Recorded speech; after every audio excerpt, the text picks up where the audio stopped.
गुज़श्ता दिनों एक बड़ी ज़बरदस्त किताब पढ़ने का इत्तेफाक हुआ। जिसने इसे नहीं पढ़ा वो ज़रूर पढ़े, ज़िंदगी का धारा बदल जाएगा। किबला जनाब सैयद सरफराज अहमद शाह साहब की किताब कहे फ़कीर से कुछ इक़्तिबासात।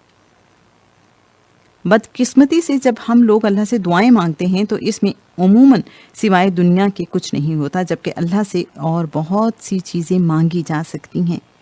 मिसाल के तौर पर हम अल्लाह से रिज़्क मांगते हैं, जबकि रिज़्क देने का उसने ना सिर्फ वादा किया है बल्कि दावा भी किया। जब रब ताला ये कहता है मैं राज़िक हूँ, तो इसमें दोनों ही चीज़ें हैं, वादा भी और दावा भी। रब ताला से बेहतर अपना वादा पूरा करने वाला कोई नहीं।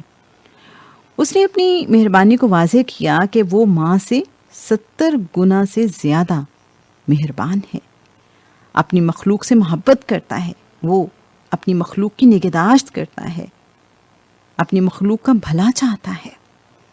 जब रब ने एक बार ये फरमा दिया तो हमें ना सिर्फ उस पर यकीन होना चाहिए बल्कि एतमाद भी होना चाहिए कि रब ताला अपने वादे में सच्चा है और वो अपना वादा पूरा करके रहता है। लिहाजा हम अपने रब से वो चीज़ क्यों ना मांगे जो वाकई मांगने की है। हम रब ताला से उसका रहम मांगें, उससे बख्शिश मांगें, हम उससे उसकी रहमतें मांगें, हम उससे उसकी दोस्ती मांग लें, और अगर वो तौफीक अता फरमा दे और ज़र्फ़ अता कर दे तो हम रब से खुद उसकी ज़ात मांग लें। ऐसी हस्ती जो सबसे बड़ी है, जो सबसे ज़बरदस्त है, जिसके कब्ज़े में पूरी कायनात के ख़जाने हैं। इतनी बड़ी हस्ती से जब हम कुछ मांगें तो कम से कम वो उसके शायान शान तो हो, और रब के शायान शान सिर्फ उसकी ज़ात है।